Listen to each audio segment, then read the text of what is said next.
Hello, and welcome to the People's Stimulus Check and Stimulus Package Update as of, let's say July, let's not say July, let's say August 25th and August 26th, 2020.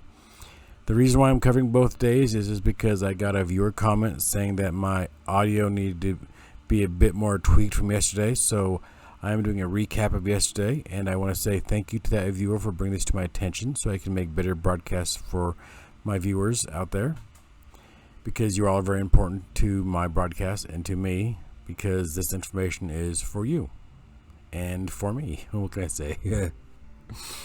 Let's see here. For August 25th, 2020, we basically just did a Biden recap of what he wants to get done when he gets elected, anything he wants to get done will happen on on January 1st, 2021. So let's see here. Here's a summary of what Joe Biden wants to do if elected.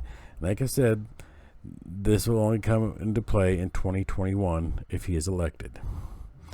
He wants to basically give more stimulus checks to the people. And as you also know, his running partner, Kamala Harris, is an avid supporter of giving the people a $2,000 monthly stimulus check for, I think, a year to help us out so our economy can get back on its feet, which is a good thing. He also wants to give an $8,000 tax credit for parents with children and that have child care expenses. He wants to increase the unemployment benefits. He wants to give tax credits for people who are renting. He wants to cover health insurance for the unemployed. He wants to give a tax credit of up to $15,000 for new home buyers.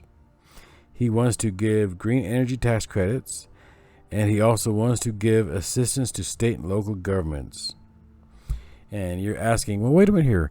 That's going to cost a lot of money. How is he going to cover that? Well, he is planning to raise the taxes by $3.5 trillion. But before you decide to click off my thing, let me finish, because I think you actually might like his idea of how he's going to get these taxes taken care of over a 10-year period, I might add. That's assuming he actually stays in president for 10 years. Well, how he's going to pay for all this stuff is he is planning to raise the taxes on big businesses, so they have to pay a higher tax rate, and he'll eliminate their tax loopholes they have, so they won't be able to have anything help them out. He wants to increase the income tax for the highest income earners, which would basically go from 37% to 39% for those people who earn the most amount of money that they can, I guess, and get. He also wants to increase taxes on households that making over $400,000. This would be for the Social Security taxes. He also wants to make it so the capital gains taxes go from 20% to 39.6% for those who make over $1 million a year. This is how he plans to cover the pros of his thing. Because I think what I'm looking at on both these pages here in front of me, these are actually both pros. I don't make $400,000 a year, nowhere even close to that. So I don't have to worry about the 37 to 39.6%. I don't make over $1 million, so I don't have to worry about the capital gains tax. I'm not a big business. I don't have loopholes to cover my ass when it comes to taxes. Excuse my language. And basically, he wants to stick it to the rich people where it should have been stuck in the first place, because they get all the tax loopholes, so we get screwed. The middle class and lower class get stepped on by all these rich people all the time. It's about time we'd start doing the stepping back. Show them that, hey, look, now it's your turn to start paying the fair share of taxes. That's how it works. We're all created equals. It doesn't matter whether you're a big business or not, or you make $400,000 or you make $1 million or whatever. You still got to pay your fair share of taxes. So I think what he's doing is actually a good thing. Now, let's hop over to August 26, 2020, which would actually be today. The IRS will be issuing 50,000 stimulus checks for those people that had their first stimulus checks withheld due to past due child support. which is a good thing. There are 30 to 40 million Americans in jeopardy of being evicted. We will take a look at President Trump's executive order that was supposed to protect them against that. And then the IRS is also hiring 5,000 people to handle stimulus check-related issues. These employees are going to make sure that you receive your first stimulus check if you haven't received it already, as well as making sure you don't have to wait until next year to file your tax returns. They're going to try to get you out your stimulus check no later than mid-September of this year. And they'll also make sure that the people that actually got theirs withheld because of child support will be getting one as well. We have approximately 315 million people in the United States of America. And of these people, 100 million of them are renters. And there are 29 to 43% of these renters that are going to be facing eviction if they haven't started already. And these renters are also shifting most of their budget from food to paying the rent. And basically, out of these 29 to 43% of these renters, 30 million of them are reporting that they don't have enough money to buy food for their families, and that the food pantries are also saying that their numbers of people coming in for food are increasing at a very steady rate.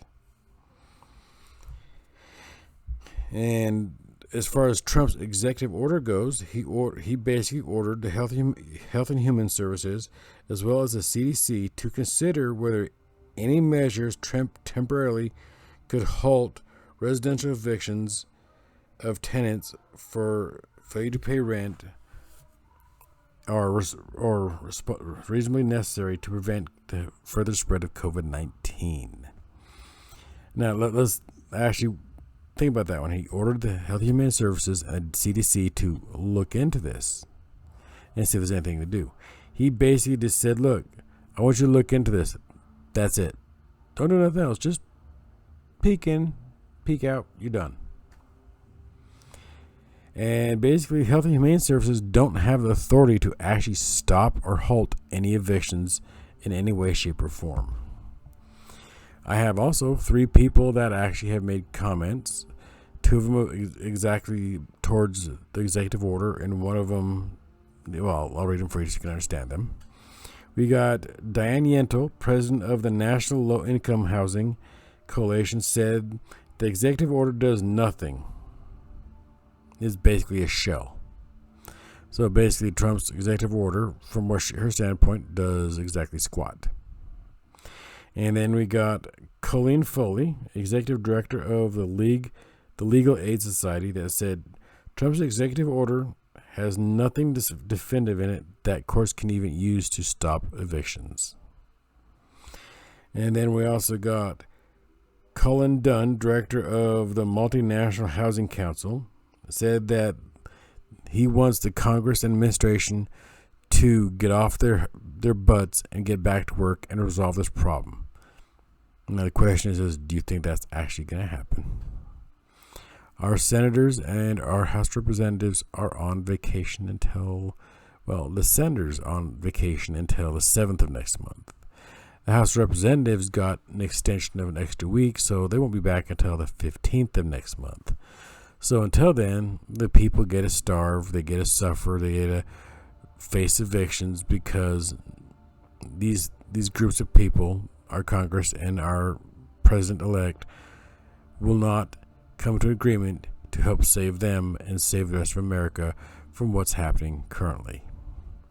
But most of these are also my opinions. I'm not a CPA or nothing like that. I am just an individual reporting what I find out for the people, because I feel it is necessary for you guys to get all the information that I can give you so you're well informed. And on this note, I'd actually like to ask you guys, if you guys like what I put in this broadcast, please give me a big old thumbs up by smashing that like button. And if you wish to have more of my content, please become a subscriber. And Every time I pump out a broadcast, you will be notified if you turn your notifications on of when it comes out. So until then, I hope you guys have a magnificent Wednesday. Try to have an excellent night and be safe out there, okay? And I will broadcast again to you guys tomorrow. Until then,